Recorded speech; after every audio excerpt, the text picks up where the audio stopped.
Hello there. Is anybody watching this? So, started a little early. Gonna give a chance for some people to get online here and get set up. And shortly I will begin the process of answering questions and telling you all about what's going on. So, let's see if we pick up a few viewers here. I hope you can hear me okay. I think maybe I will put on my earbuds just in case something's coming through for me to hear. I have a feeling that may be unlikely. Okay. So we're coming right up on 4 o'clock. So in the spirit of having a timely beginning, I just want to say that I am Howard Scott Warshaw, and I'm here to talk to you about Atari and what was going on in the early days of video games. So, I can see there's at least one person watching. So I'm going to start off answering some questions. There have been some questions that have been sent to me, so I'd love to start off with those. So from Stephen writes, during the 80s, Atari dominated the video game industry, which is true. Can you tell us how you got involved in the video game business? I can indeed. The way I got involved in the video game business, frankly, was by begging. I literally begged my way into the video game business. So I was working at Hewlett-Packard, and I was very dismayed because at Hewlett-Packard I was very bored, and I was kind of a zoo case. It was very unusual for the type of people they have working at Hewlett-Packard ordinarily. I was a little more wild and unconstrained than the average programmer was at Hewlett-Packard. So a friend of mine who worked at Hewlett-Packard was telling me about some of the shenanigans and things that went on where his wife worked, and it sounded just like a place I would like to work. It sounded like a place I'd be comfortable. And I asked him, where was that? And he said, well, it was Atari. She worked at Atari. So I thought that was interesting, and Atari makes some games. But what's more important is Atari was doing microprocessor-based real-time control programming. And that was something that was very interesting to me. So I went and I worked my way into Atari and started interviewing and went through the whole process. And in the final analysis, they said to me, no, we don't really think this is a fit. They didn't want me to work there because they thought I was too straight-laced to work at Atari, which was kind of an amusing concept. We all kind of laughed about that later on in retrospect. But when they turned me down, I just said, well, wait a second, I think we're really missing a good job match here. So I literally started begging them to let me in and asked them what their problem was. They said, well, we don't want to pay much money. I said, that's okay, just make me an offer. Whatever it is, I'm sure it'll be fine. And they said, well, we don't really have time or any room right now. It's going to be a little while. I said, well, how long? How long is it going to be? They said, well, it could be 4 weeks. I said, well, that's great. I'll take a break. I'd love a break in between my current job and this. And basically, they kept giving me reasons, and I kept wearing them down. And for whatever reason, at one point, they decided, okay, they'll give me a shot. So I came on sort of a probationary basis and started working. And so it wasn't really coming in to do games. It was to do the kind of technical work they were doing, which I really enjoyed and loved that kind of work. I had no idea I was going to enjoy it as much as I did, and that it would become something that created incredible meaning for me in terms of showing me what a great professional environment could be and teaching me what a workplace could be, which was more than I had ever imagined it could be.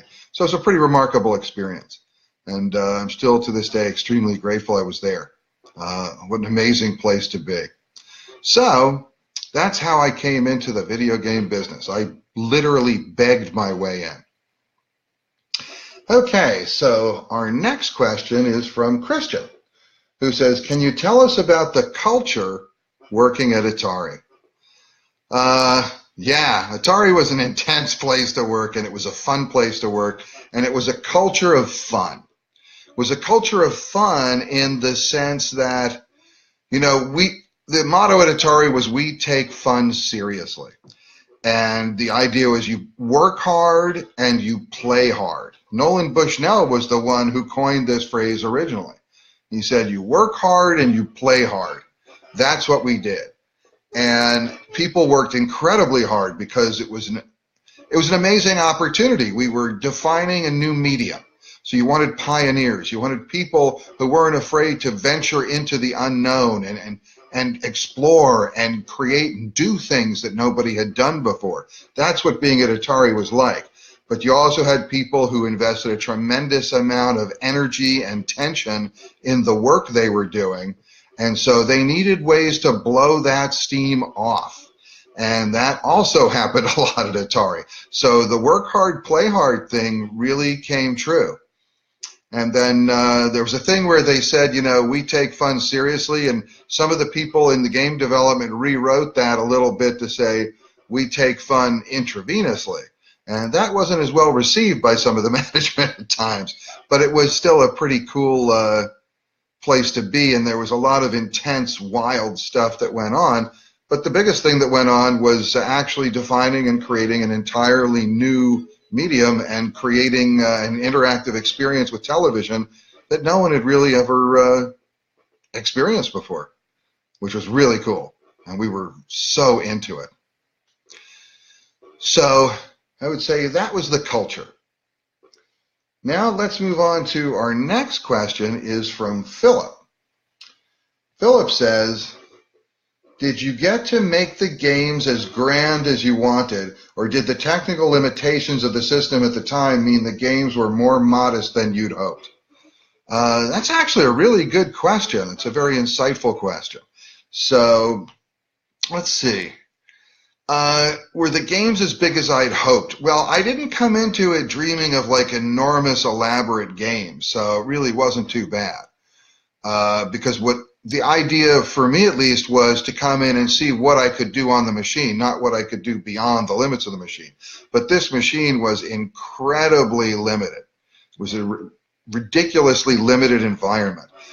We only had 4K and eventually 8K of ROM. So that's 8K bytes, not megs, not gigs, but just K. So you had 8,000 bytes of instructions and data, and we had 128 bytes of RAM, of variable RAM. So I don't know if that means anything to a lot of the listeners here, but that's not much. Basically, games today are easily, 4 to 6 gig on a disk. These games were 4K. So games today are literally 1,000,000 times bigger. People go, oh, 1,000,000 times bigger. Well, these games actually are 1,000,000 times bigger than the games that we were doing back then. Are they 1,000,000 times more fun? I don't know. That's something you'd have to see yourself if you're a player. At Atari, we thought we all were players. I'm going to mute my phone a little bit here so it doesn't interrupt. And so the aspirations. Now, where shortfall in expectations would show up is when we had to do a coin-op game. When we were trying to do a game that was very popular in the arcades, which used much better and much more elaborate hardware than what we had to work with in the home game system, that's when concepts of games would far exceed what we could do.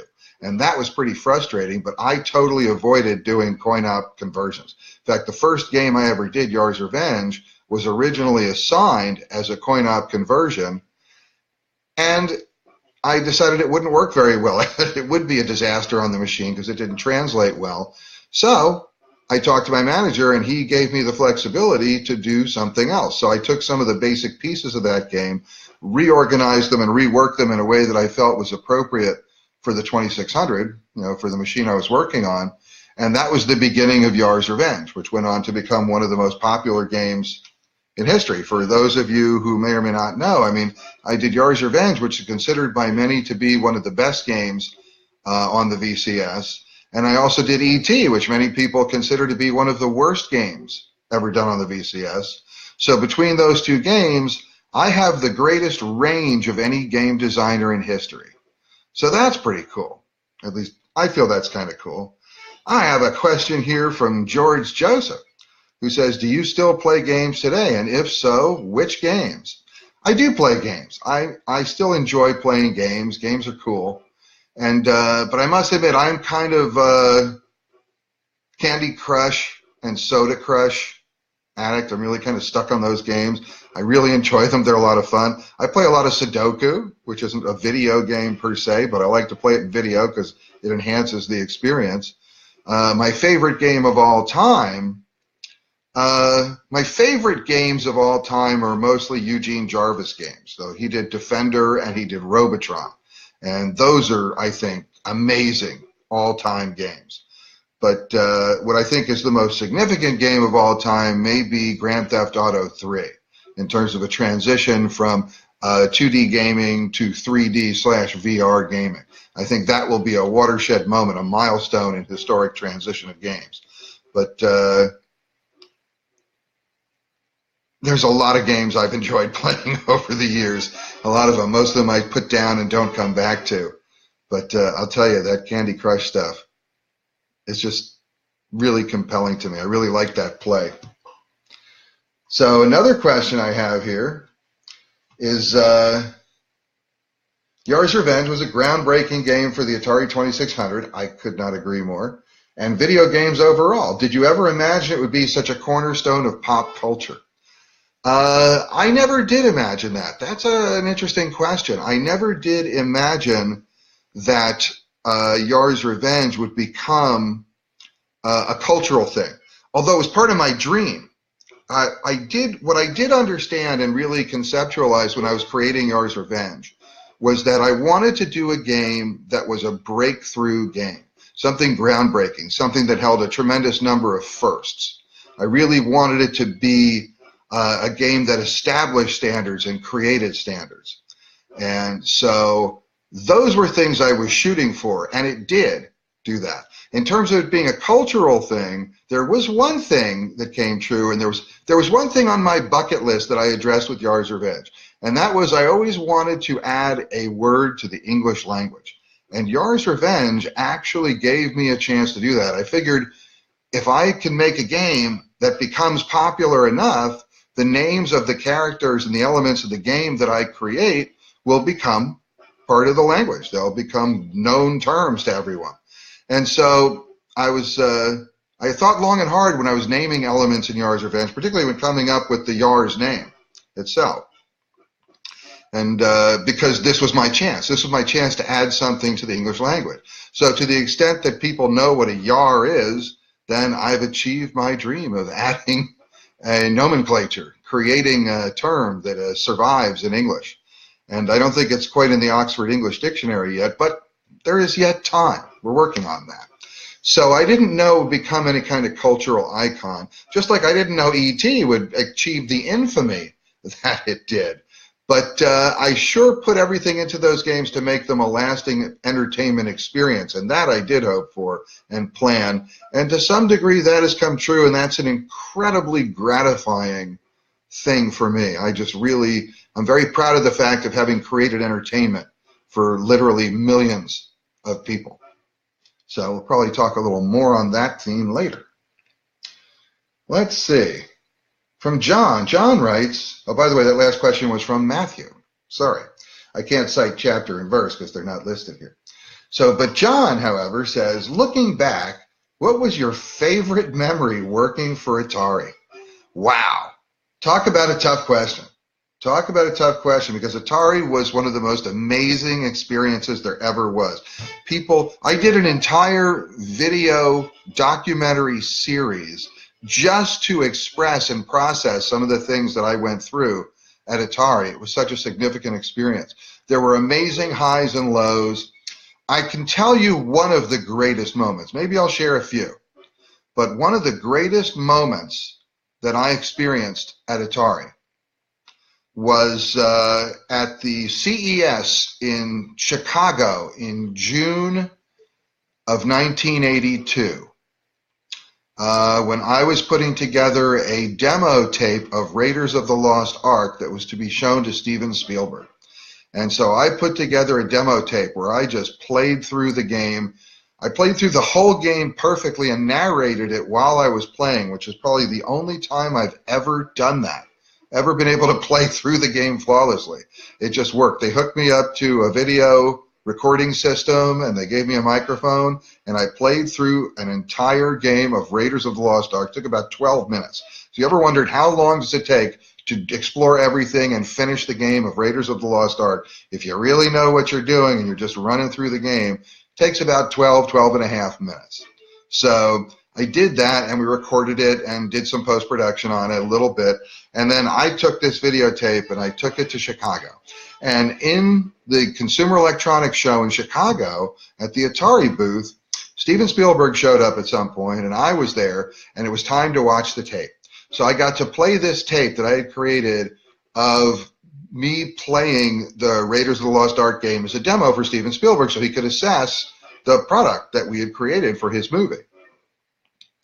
And he watched the whole thing through, and at the very end of it, he said, wow. He said, it's just like a movie. So I'm a huge movie buff. I've always been a huge movie buff. I love movies. I love making movies. I love watching movies. I particularly enjoy eating popcorn at movies. And to have Steven Spielberg, one of the most recognized and innovative directors and movie makers of our generation, look at something that I had produced as a game to represent his movie and feel like, wow, this was the movie. This was a movie. It was right there. It was all there. That was an incredibly gratifying experience. Like, some of my most amazing moments do include Spielberg. There's another one. There's another one that was the first time I met Spielberg. That was pretty cool. And actually, meeting Spielberg was very cool in and of itself, being able to hang out with him. But it's one thing to meet Steven Spielberg when you're just meeting him and getting his autograph or shaking hands. It's another thing when you meet Steven Spielberg because you have to do a really hard project of work for him. That's another experience. But here's the way it went down. I was supposed to go down to L.A. to visit Spielberg at Warner Studios. And so I flew down on a commercial flight and went to Warner Studios and got in and got over to Spielberg's office, and I was there in time for my 9:30 meeting, which means I had gotten up like around 5:30 or 6 in the morning, which is not my style, but that's what I did that day, because if you're going to go meet Steven Spielberg, I don't mind getting up early. We arrived there, and I've flown in, so I have flown hundreds of miles early in the morning to arrive at the studio, and here I am for my 9:30 appointment, and I show up, and the receptionist says to me, you know what, we've moved your meeting to 3:30 this afternoon. What? What do you mean? I flew here. It was a big thing to get here, and you're just moving the meeting? And I said, what about my flight? And the receptionist said, oh, well, I'll change the flight. Here, give me your tickets and I'll change the flight for you. And I thought, oh, okay. And then I realized, I was kind of pissed off because I thought, gee, I go through all this flight all the way down here and they're just blowing me off, and now they're going to make me sit for 6 hours and wait. And then I kind of got my head together. I said, wait a second. I'm a huge TV movie buff, and I am here at Warner Studios. And I just said to the reception, I said, well, is it okay if I just sort of walk around until the meeting? And she said, sure. And so I got to spend a day walking all around Warner Studios unescorted, doing whatever I wanted to do. It was one of the coolest things I've ever experienced. It was just totally amazing. I got to just run around. I went on to sound stages. I walked into studios. The only thing I did was I didn't walk into any live shoots, but I played with sets. I stole things from various places. I did everything to collect little souvenirs.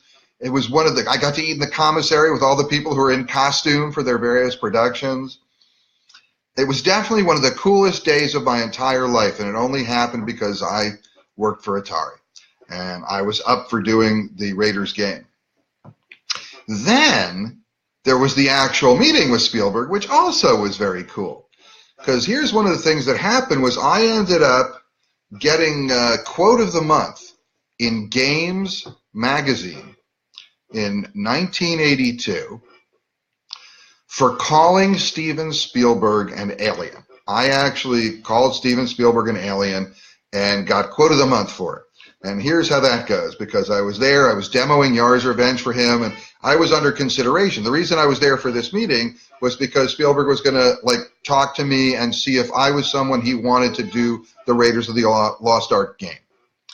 So I had to pass the Spielberg interview if I was going to do Raiders. So I was there with Spielberg and we're talking. And at one point I just said to him, you know, Steven, I have this theory. I have this theory about how you are actually an alien yourself. Would you like to hear it? And he says, sure, love to hear it.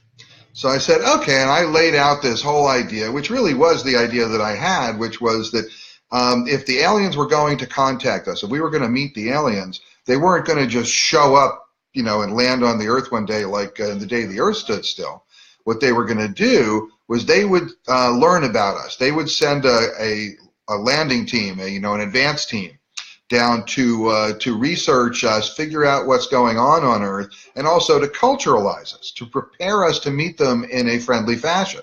And so I figured, one thing that's really unique about Steven Spielberg is his movies have been seen all over the globe in every language you can imagine. And his movies are some of the first movies that have portrayed aliens in a very friendly and sympathetic light.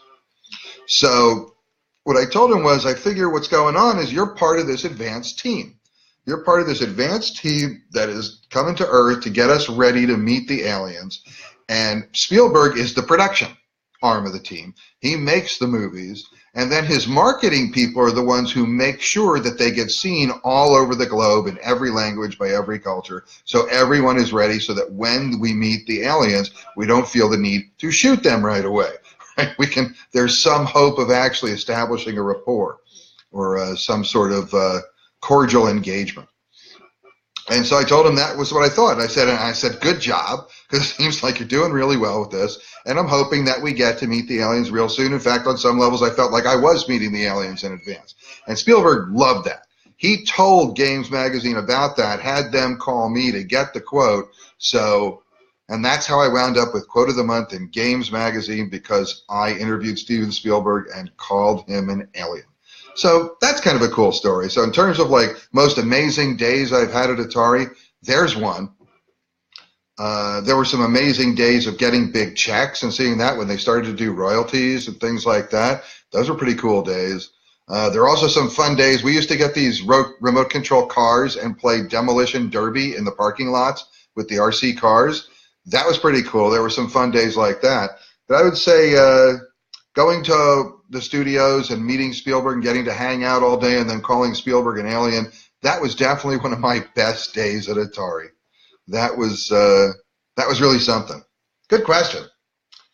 So I'd like to say thank you, John. Good question. Oh, here's a question from Tim. Tim would like to know, would you consider yourself video games, and if so, do you have any favorites? I think we talked about that already.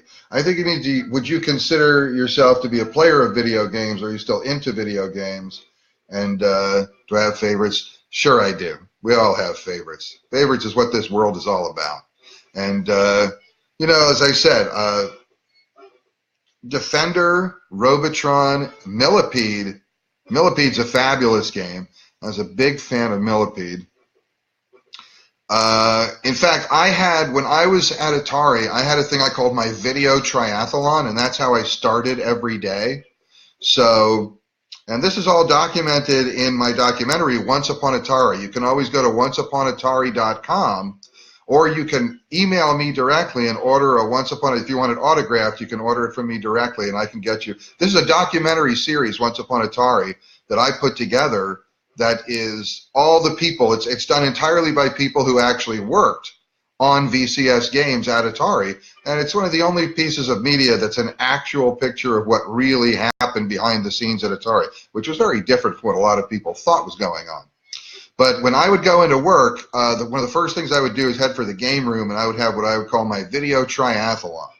And so what I do is I hung out in the game room until I had broken 100,000 on Millipede, on Defender, and on Robotron.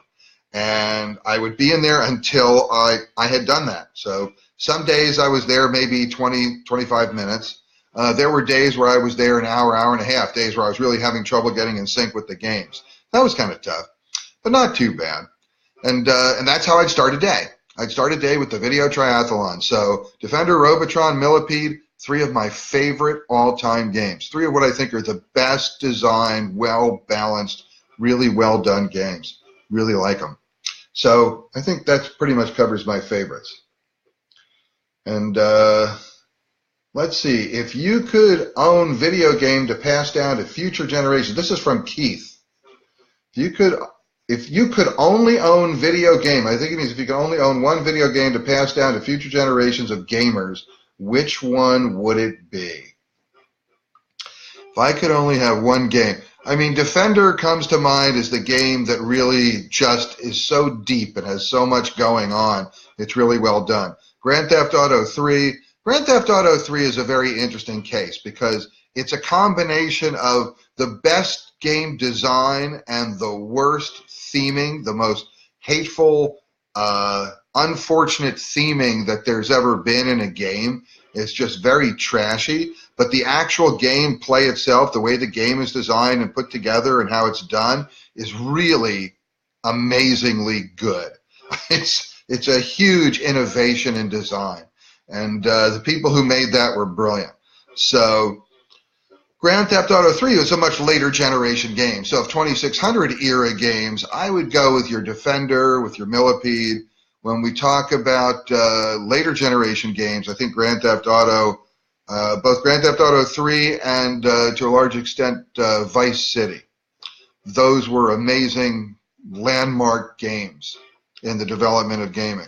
And the next generation, the next thing that's going to blow gaming out is going to be more in the VR kind of range. We're going to see amazing stuff coming from that we haven't seen yet because people haven't really hit the killer app yet.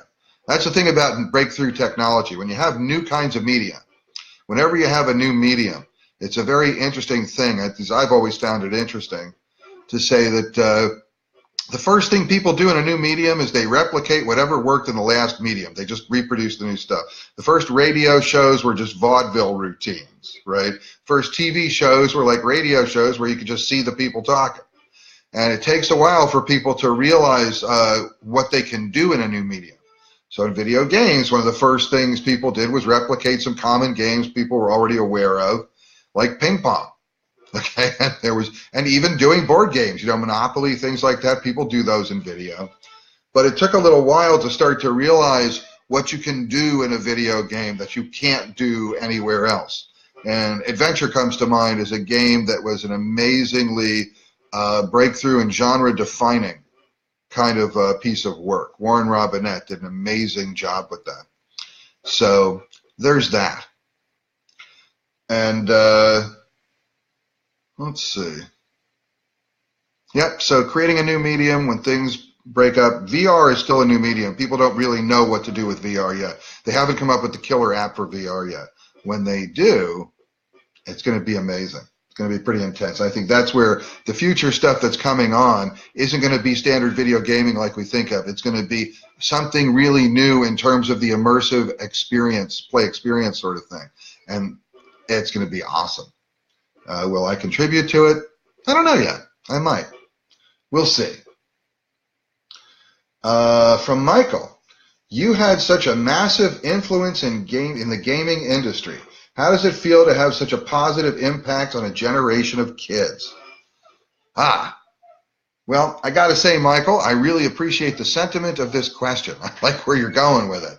As to whether a lot of people would agree that it's had a positive impact on the generation, I think there's some debate about that. In fact, I was just doing an interview earlier today with someone else who's doing a movie on video game addiction.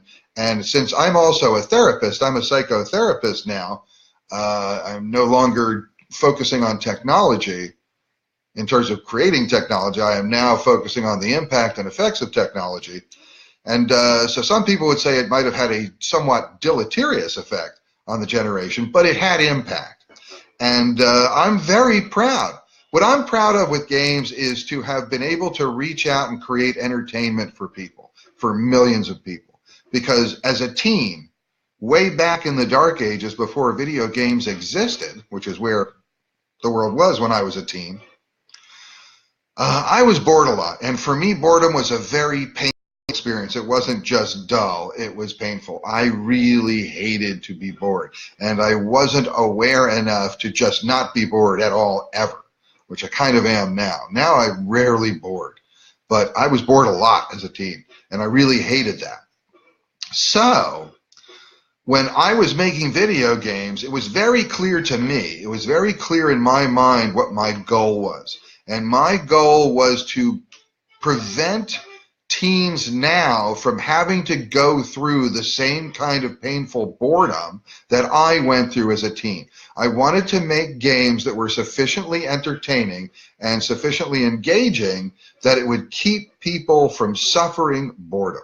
I wanted to make games that entertain. And from the feedback that I have gotten, I did achieve that goal. I mean, I have literally generated millions of hours of joy and pleasure and entertainment for people. And I'm very proud to have been able to do that. There's a guy named Rob Zadibel who was one of the programmers at Atari, and he had a great way of putting this. He talked about it in terms of the economics. He didn't call it that, but it's the economics of investment in joy. And the way he put it was, he goes, let's say I spend 1,000, 2,000 hours making a game.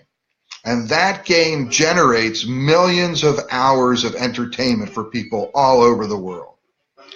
Well, that's a pretty good return on my investment, right? That's a pretty good return in terms of joy generated for the hours of sweat and difficulty that I put into creating that game. And I really like that perspective. I think that's a great take on the whole thing. So I'm going to stand with that.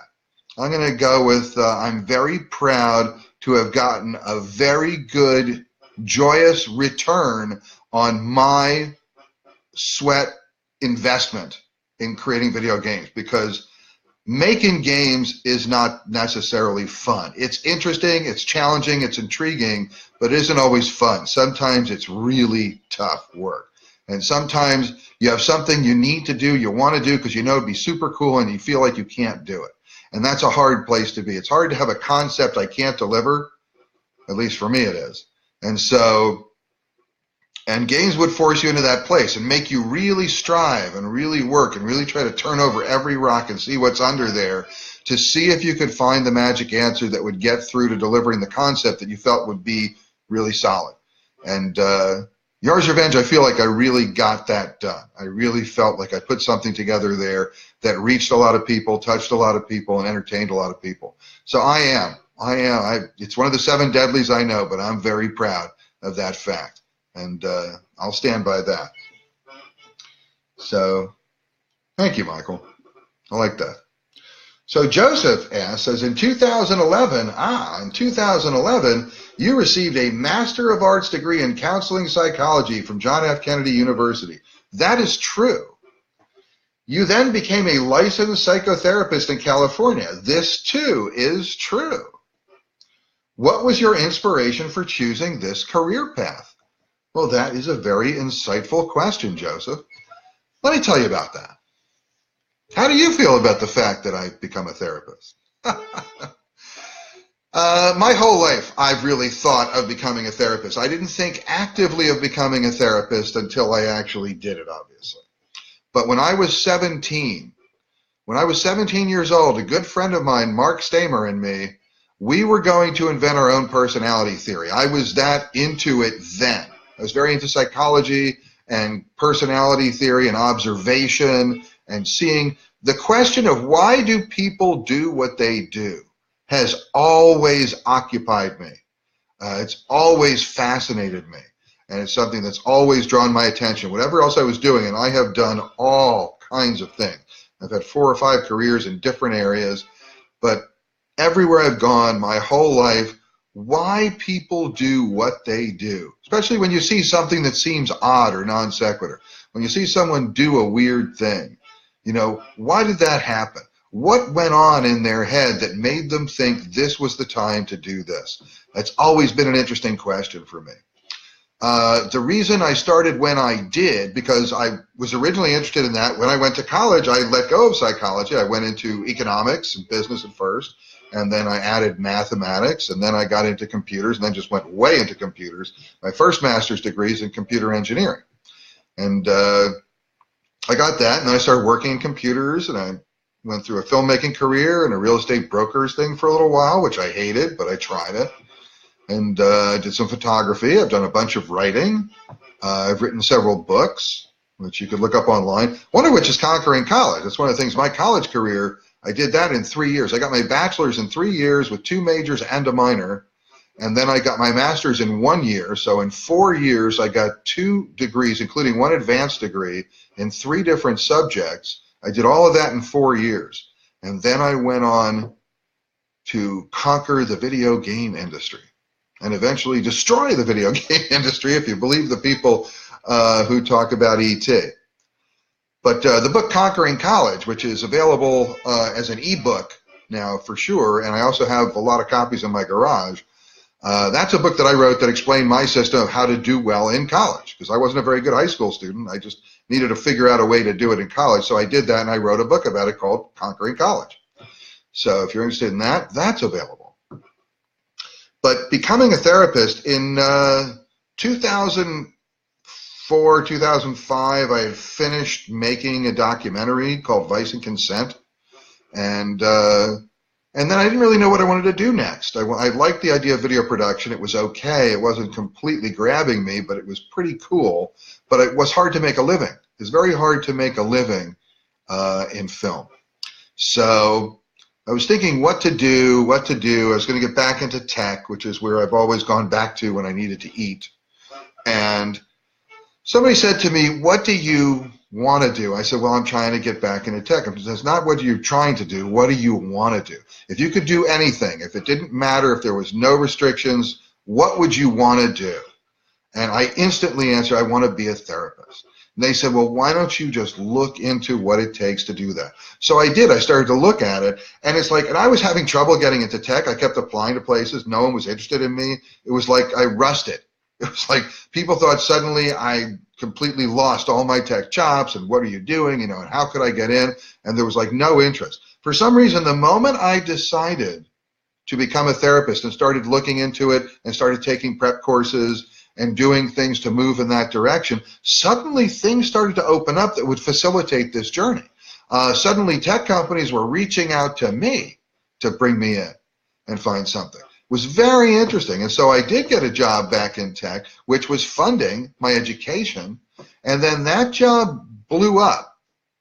Right around the time I was going to have to quit to go on and pursue my internship. So it was just a perfect ride. And I had a very quick internship, but I went into it because I've always been so clear about really being interested in how people think and what their personalities are like, and also helping people. I'm the person who people will sit next to on a plane and tell their life story to. For some reason, people want to tell me their deepest secrets, what's going on with them, because they believe I can give them good advice and help them. And historically, the feedback that I've had is that I do give people good advice. Now, giving advice is not what therapy is all about, but a lot of people have the illusion, including I did, that this was one of the ways that that's what therapy was about. So I wanted to try it. I thought it'd be good to go and do it. Also, as a tech leader, as someone who is a manager, a tech manager, and a director, and an engineering manager, I found that when I was doing my job, I was less focused on helping people acquire the technology, because nerds are already interested in tech. You don't have to help a nerd get interested in tech. You just have to give them permission to go to the seminar or buy the book, and they will pick this stuff up. What does happen, though, that's problematic for people in a work environment is they can get stuck in their own head with their own problems. Not their tech problems, but their social problems, their relationship problems if they're having relationships, their other problems because they're not having relationships if they're not. There's a lot of stuff that goes on there. And what I found was that I was spending most of my time at work and my most enjoyable time at work helping people through their personal issues and problems. That's what I was doing as a tech manager. And it was very effective. I was doing very well in my group because they were unobstructed. I was just helping people be more effective. And I really enjoyed that role. And I realized that in filmmaking, in tech management, and all of these things, I was sort of functioning as a therapist, except I wasn't actually being a therapist. And so finally I decided, it's time for me to stop pretending to be a therapist and stop trying to find ways to apply myself as a therapist and actually be a therapist. And then I did it. I went back to school and I did all that. Now, that's what I think is my basic motivation, but there's another whole take on the motivation of why I became a psychotherapist, and that is I wanted to do something to address all of the trauma and the depression and the heartache that I had created with my E.T. video game, and that may be the real reason of why I wound up as a therapist. So we could think that over.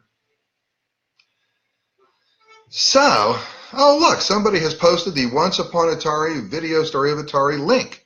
There you go. If you want to check that out, you can.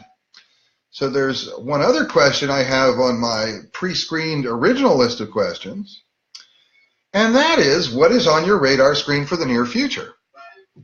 It's a great question. What's coming up? What are you going to do next? Gee, Howard, I don't know. I have a lot of plans. I have more plans than I have time and capacity. That's usually the way my life is. Some of the things, I'm running my practice. I love doing my practice. I do both psychotherapy and I also do coaching. And expanding my therapist, my practice. One of the things I focus on high-tech leaders and the super intelligent. I work with super intelligent people because super intelligent people can create super convoluted problems for themselves. And I'm very good at helping them work their way through the morass and the maze and get through to the core of the issue. Some books. There are several books I'm thinking of writing. The first one that I'm trying to get to right now is about Atari. I want to write a book about my experiences at Atari, the great crash, what was really behind it, what was going on, and what are a lot of the lessons that we can learn from the whole Atari upheaval. Another book I want to write is The Silicon Valley Therapist, which is a book about doing therapy with high-tech people, with nerds, with engineers, and with people who are involved in the high-tech industry, because there are similar issues and problems that they go through. Also, programmers are a very misunderstood commodity in our culture, and I'd like to undo some of the problems that are created by these misunderstandings. So that would be the point of the Silicon Valley Therapist book. And another book I want to write is a book about a new formulation, a self-help book that'll teach people how to improve the functioning of their lives. Basically a summary of some of the things that I do when I work with people in therapy in sort of an encapsulated self-help format. I call it a treatment framework.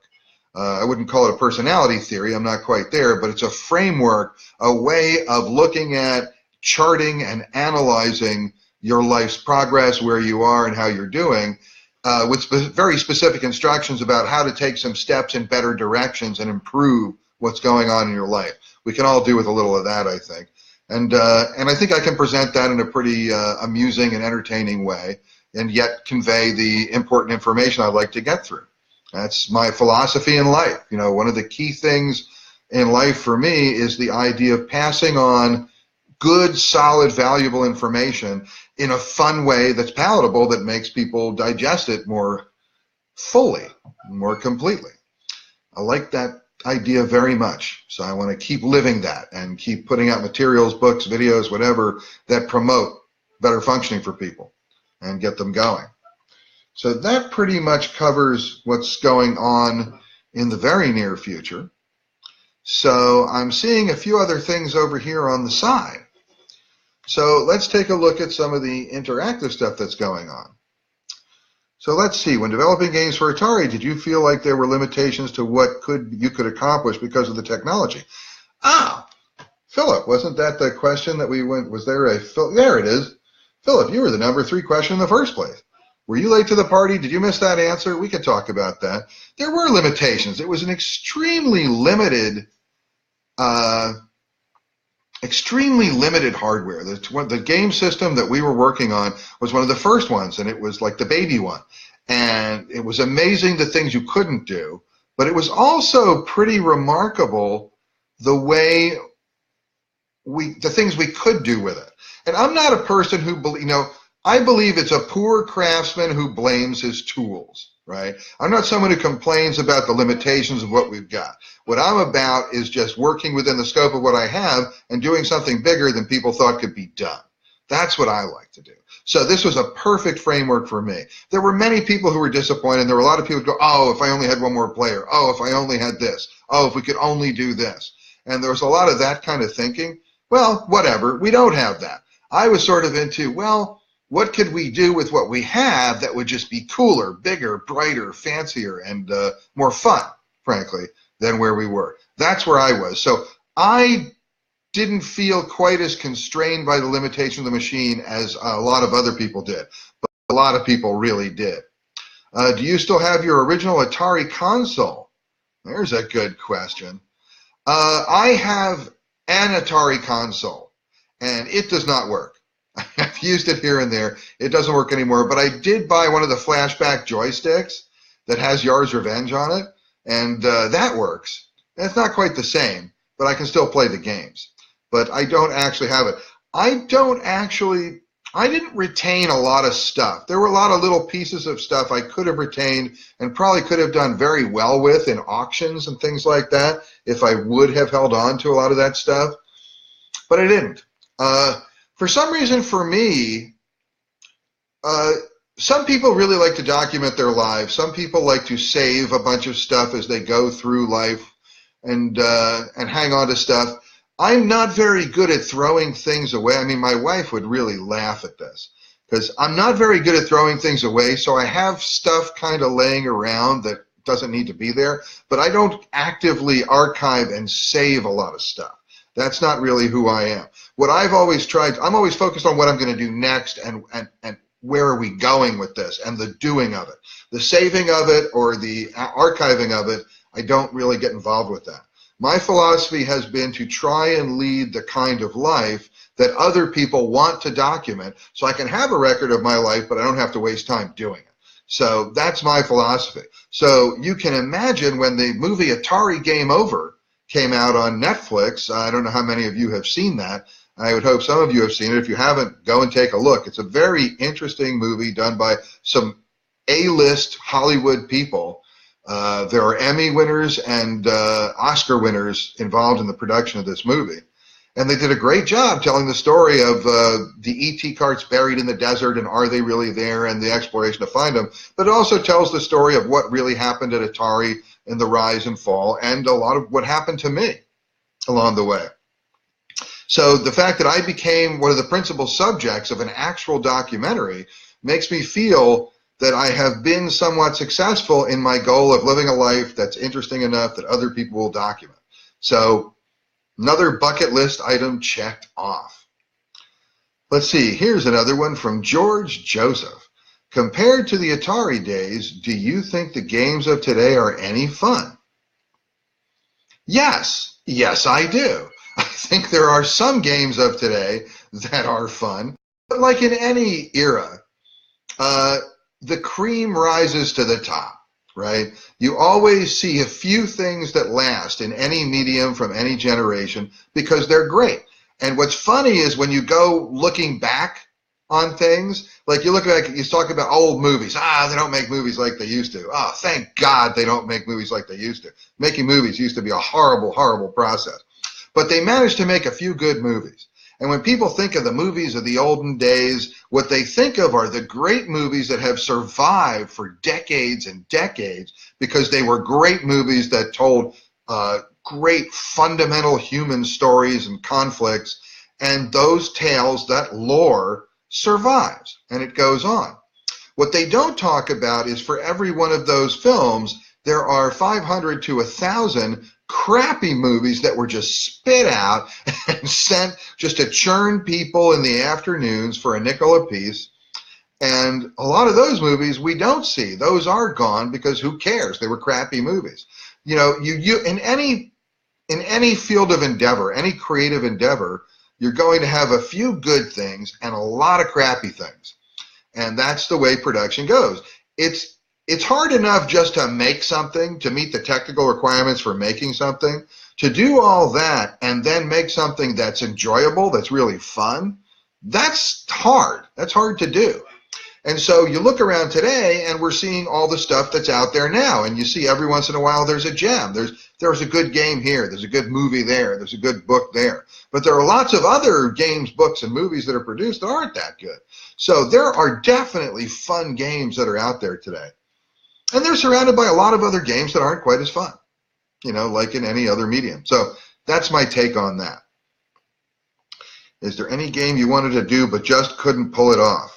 There wasn't a game that I couldn't pull off, but there was a game I never got to.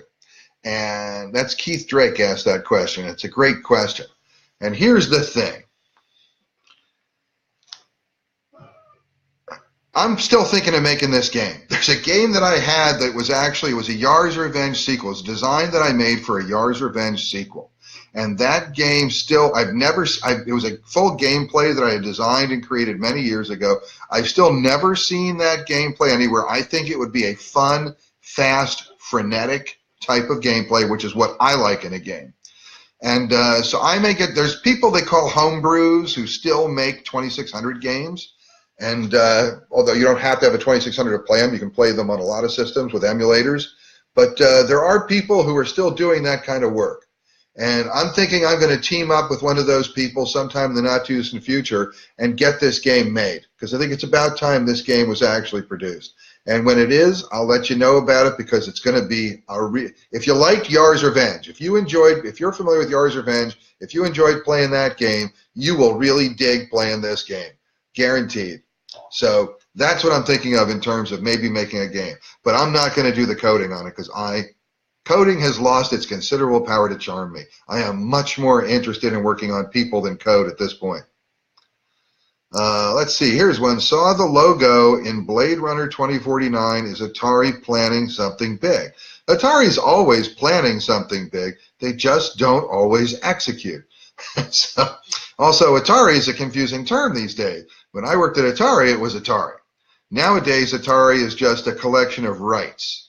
So whoever owns those rights, well, they're kind of Atari. And in one case, somebody bought the rights and changed the name of their company to Atari. That was Infogrames.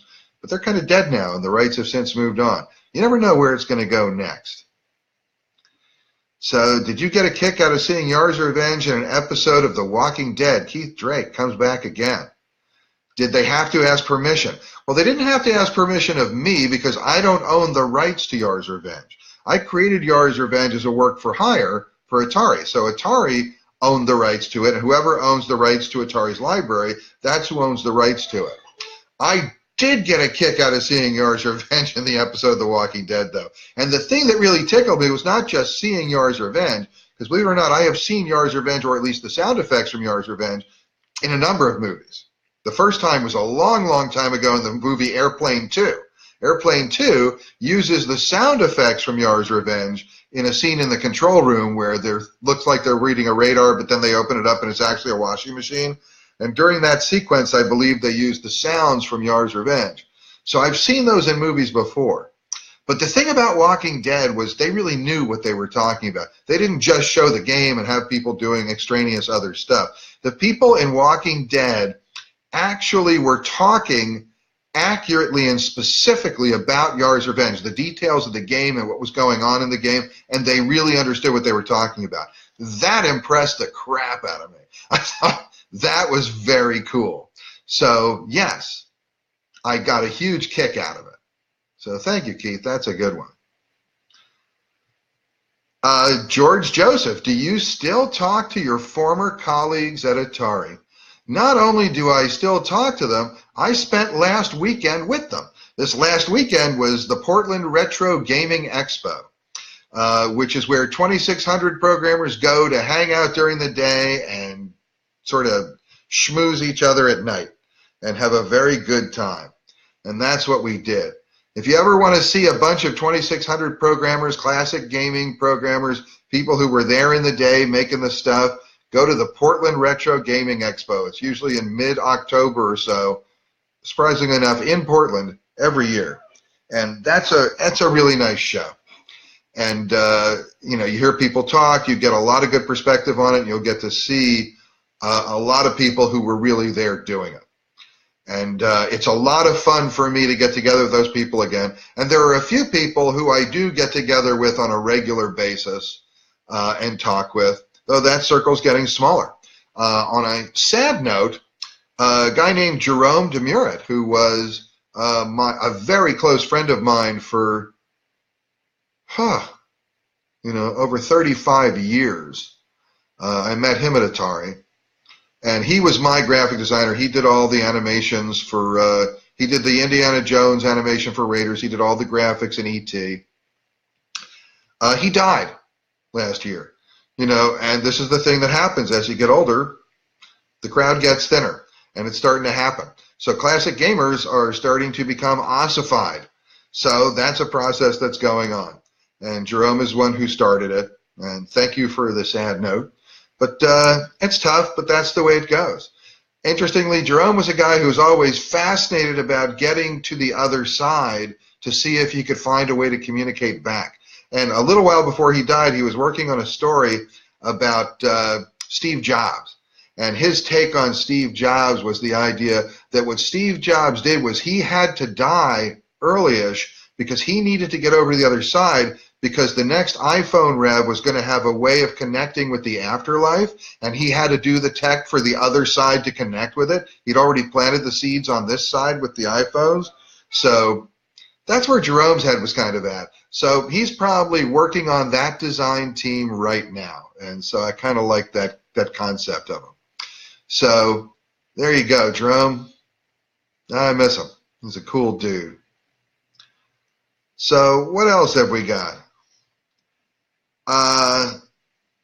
Christian Sperl writes, what programs did you use to write the code for Atari games? So what was our development environment? That's a good question. The code that we wrote for an Atari game was what's called 6502 Assembler. Cinertech was a company that produced some processors. And there was a chip called the TIA chip. TIA stands for Television Interface Adapter. And so we would write assembly code on the 6502 or the 6507, and we would assemble that. Either we had some very simple assemblers early on, and then eventually we got a VAX computer system from the Digital Equipment Corporation.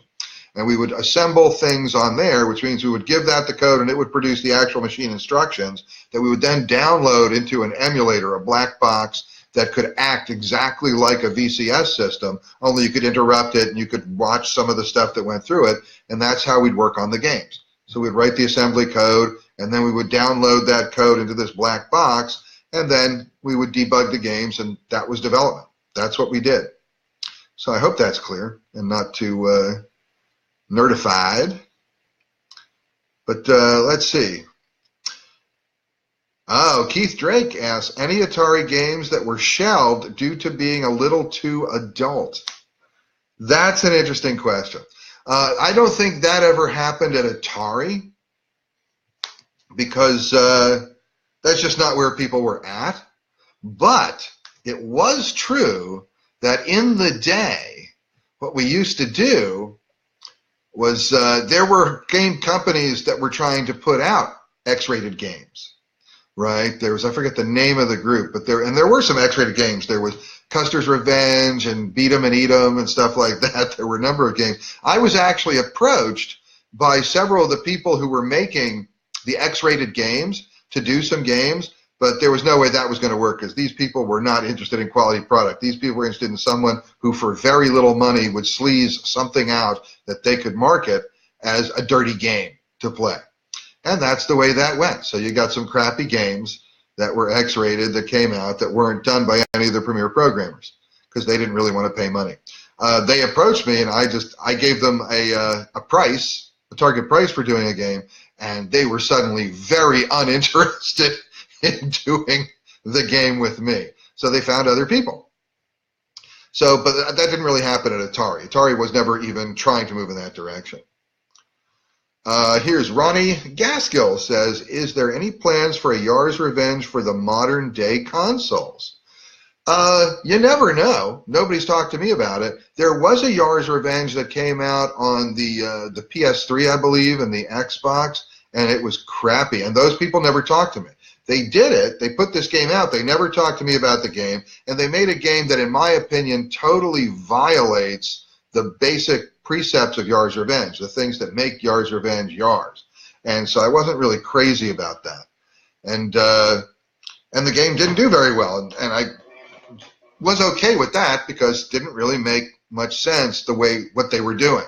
They were basically doing a Galaxian in 3D in a sense, which isn't really what Yars Revenge is. So will people do other Yars Revenge games? I don't know. It could be. I'm thinking of a Yars Revenge sequel, as I had said earlier, and I might do that. And if I do that, I'll do it at least on a 2600. And the design that I have for it could be done on any console. It's a very simple game to operate and implement because the kind of games that I like to design are games that are very simple, basic play, but that's just fun and compelling. I don't believe in getting an over-elaborate design and an environment for a game. I like just getting down and playing something that's just compelling in the moment. You know, some games waste 5 minutes and some games can waste a lifetime. And I'm more of the 5-minute kind of designer. So let's see. Oh, George Joseph asks a very good question here. Do you treat patients for video game addiction? I do indeed. I did an interview about that earlier today. I think I mentioned that earlier in this talk. So yeah, I do treat patients for video game addiction. As a therapist who used to be a video game developer, I am uniquely suited to understand the game situation, what players are getting from it, and what's going on with that. So that's kind of interesting. And but addiction's a tricky thing, and you never know which way that's going to go. But yeah, I do treat that. I do that kind of work at times. It's kind of interesting work to do. And also, a lot of people who are addicted to video games, particularly teens, aren't particularly interested in talking to a therapist. So one advantage I really have as a therapist is by having been a video game maker, I have a unique appeal. So sometimes kids who don't want to go talk to a therapist are willing to talk to me because they don't think they're talking to a therapist. They think they're talking to a game maker, when in reality, they are doing both. Okay, I'm going to go over here and turn on a light for a second because I think my light level is dropping, and I would still like you to be able to see me. That's the price you pay for listening. So let me just do that. I think that's a little better. You tell me.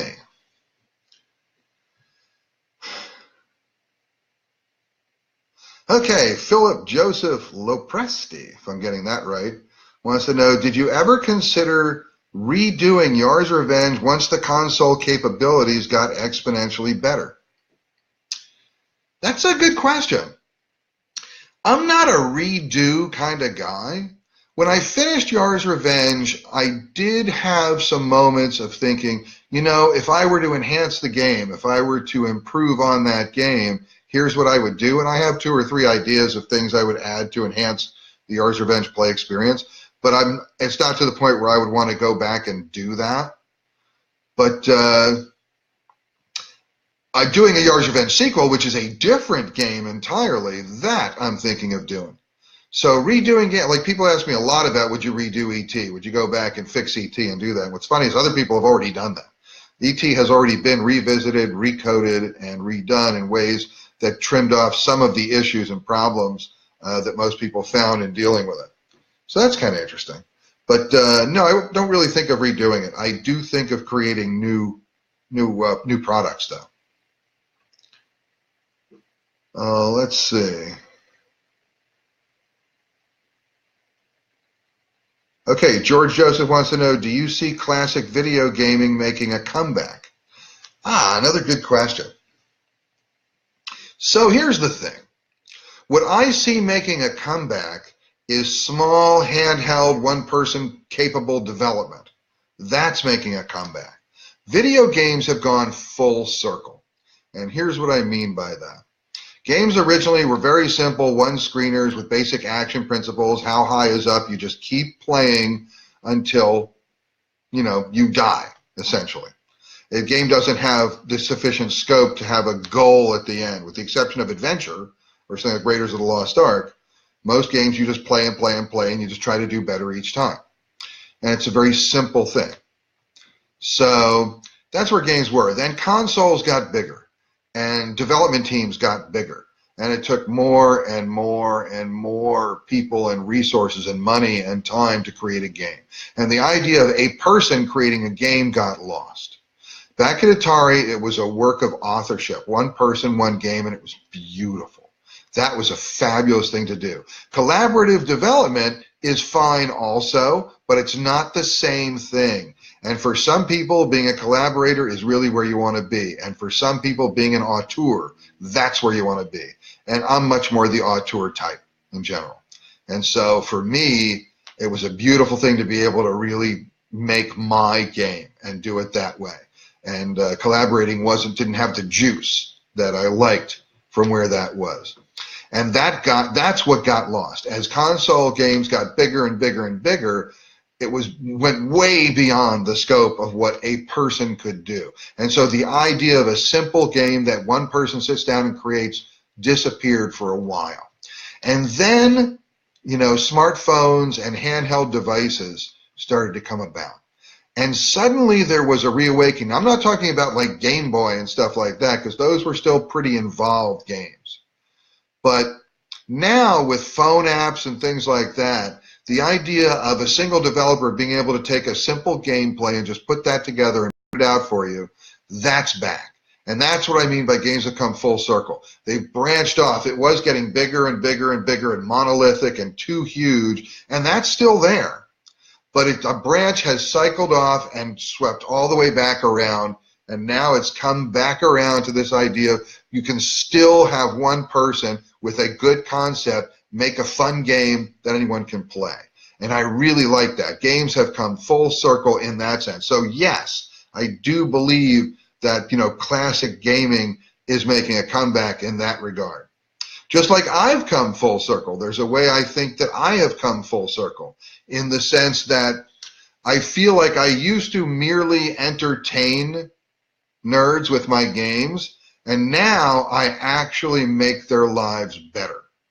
And so I feel like I've come full circle just like gaming has come full circle. So let's see. Oh, Christian Sproul writes, did Atari know you wrote Easter eggs in the code for Yars Revenge, or was this a secret mission for you? Great question. In fact, it was both. It was both. Originally, I made a secret Easter egg that nobody knew about. Because Easter eggs, I don't know how many of you know about Easter eggs, but they're little secret things that you find in the games. Nowadays, they're all over the place, little secrets and things you find out on the web with secret codes that unlock things, and it's cool. But back in the day, Easter eggs had a very specific purpose, right? And the purpose wasn't like entertainment for people to find something. That was there. But what the purpose was, the real purpose of Easter eggs was to defend your authorship. Okay, right from when, oh, are you kidding? I can't think of his name, the guy who did Adventure. I always know his name, and I can't think of it right now. So anyway, Warren Robinette. There we go. So when Warren Robinette did Adventure, he put his name in there. And the reason you do that is because Atari didn't want anybody knowing who did the games, because they didn't want anybody poaching their game makers. Okay? So Atari was loath to publicize or release the names of any game designers, which meant that if you left Atari and you went somewhere else, they said, what have you done? So I did this game. They go, oh, yeah, right, you did this game. No, really, I did this game. Well, how could you prove you wrote a game? How could you prove it? And we decided was the way you could prove it was to have something in the game somewhere with a secret unlock code that you'd know about. So you'd be able to make something happen in the game that would identify you. And that way, if anybody ever disputed your authorship, you'd say, well, let me show you. And you'd show them something, and they'd go, there it is. And if they were really suspicious, that's why you'd make it you. It would be your name, your initials or something, because, they'd say, well, how does that prove you wrote it? Well, I don't think someone else would create an Easter egg with my name in it. If they did the game, that would be pretty odd. So anyway, it was about identifying yourself. That's what they became. And I did that with Yars Revenge. But I started thinking at one point in Yars Revenge that, it might be a cool thing to market. And so I went to marketing and said, hey, I could put this thing in that's an Easter egg. We called it an Easter egg, and what it would be is, blah, blah, blah, and here's what happens, and it's something else for players to find and talk about and do that. Maybe increases the life of the game. And they thought that was cool, so it went out with a marketing-approved Easter egg. If they would have said, no, forget it, we don't want anything like that in it, I still would have put it in. I just wouldn't have told them. But this way I made it easier to find, so it became part of the play experience as opposed to just a secret way of identifying myself to people who might dispute my authorship. So it was a secret mission that went public. And then I really went nuts with the signatures, because then in all of my games I had a number of Easter eggs. So Yars Revenge has an HSW WSH in it. And that's a key to tell the player that the names in Yars Revenge, if you spell them backwards, you might find out something interesting that's going on. Because in fact, the name Yars, which is Ray backwards, and Razak, the solar system, is Khazar backwards, is a play on the name of Ray Khazar, who was the CEO of Atari at the time when I was making Yars Revenge. In Raiders of the Lost Ark, I have two signatures. I have one where there's something you can do to make a Yar fly out of one of the pits in the middle of the game. And there's another thing where you can find an HSW2, because every one of my games has an HSW and the number of the game that's in it. ET has a lot of signatures. ET has a Yar that'll fly out of one of the pits. It has an Indiana Jones that'll show up when you heal the flower. It also has an HSW3. It also, if you're familiar with ET, there's the 3 phone pieces you have to find to put together the phone to call the people to come pick you up. Each of those phone pieces is either an H, an S, or a W, sort of deformed in some way, but it's kind of visible. So yeah, I was very into the idea of the Easter eggs and hiding signatures and things like that. I really enjoyed that. And that was one of the great joys of doing games, was being able to sign them that way. Let's see. How did you discover or get involved with Atari? I talked about that in the very beginning of the thing. The long story short, I heard about it from a coworker at HP, who told me it was a wacky environment where his wife worked, and I might be more comfortable there because I was making people uncomfortable at HP because I was wacky.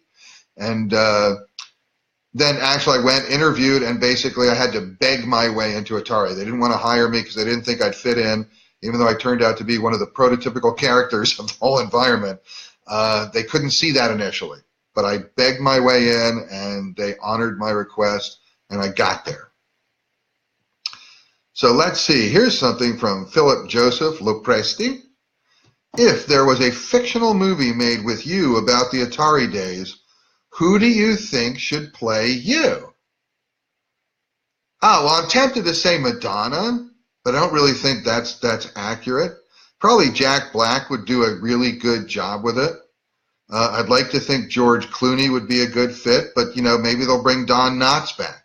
Those are all possibilities. But I don't know. There's been several attempts to make a movie from, like, my documentary series Once Upon Atari has been optioned a few times. There's been a couple of times where Hollywood people have come to me and optioned Once Upon Atari because they wanted to make a movie from that documentary. And Once Upon Atari, by the way, is the documentary series that I shot and produced to tell the real story of what life was like at Atari, making games at the dawn of the video game industry. And that's available online at onceuponatari.com, or contact me directly and I will fix it so you can get an autographed copy. But that property, that Once Upon Atari documentary series, people have optioned it, but it's never gotten all the way through to daylight yet, which from what I understand is not a unusual situation. in that some movies have to get attempted over and over and over again before they finally get made. Last time around, it was MTV was on the verge of signing a deal with me. We had it all written up. They already had a director for it, who was Mike White, who's the guy who wrote School of Rock and starred in it along with Jack Black. And he was going to write and direct the Once Upon Atari movie for MTV. And then it just like literally days before we signed the deal, Paramount Pictures bought MTV and killed the whole thing. Just killed all their projects. And that's the second or third time a major Hollywood studio was interested in the property, but it didn't happen. So it goes on. It'll get there someday. It's a good story. People like the story. I like the story. Let's see. So I covered most of those. I think we're kind of running out of gas here. We're kind of coming to the end. So I'm going to sign off now, I guess. I just want to say thank you very much for hanging and listening, and really appreciate the opportunity to talk to you all. If it's good and you enjoyed it, then, we could do it again sometime. I'd be happy to do that. So until then, play on, be good, and if you really need help, give me a call. I'm here for you. Okay. Take care, everybody. Bye-bye.